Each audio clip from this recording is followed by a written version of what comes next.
magandang hapon. It's me again. Nandito ulit ako ngayon sa aming taniman sa likod bahay na kung saan mukha na ditong gubat. Meron nga kami ditong tubo, sugar cane. And yung itinanim ko ditong aratilis, tingnan nyo naman, lumaki na siya. As in, napakalaki na niya. Kasing taas ko na siya. And hindi ko akalain na mamumunga na siya ng yan, tadan. So, hindi ko pa siya maakyat kasi napakaliit niya pa. Pero kahit maliit siya, meron na siyang ayan, may bunga na siya, nag-produce na siya ng bunga. Ang liit nga niya, tikman natin kung matamis. Tamis na siya.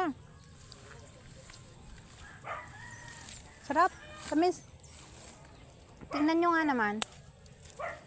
Natumba siya siguro dahil nga sa kauulan, hindi ko ito nabibisita. At may tumubo dito, tawag dito. Gulay ito, alam ko to, saluyot. Ayan.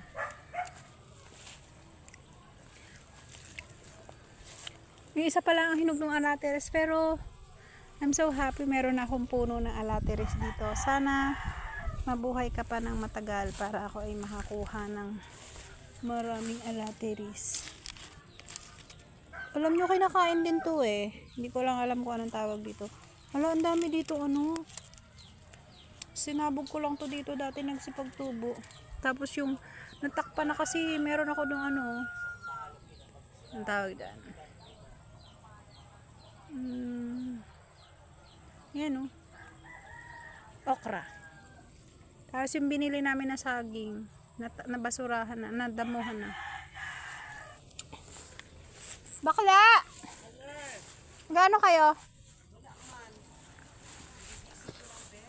Beshi! Yung kalamansi ko! Nagbunga na? Of course!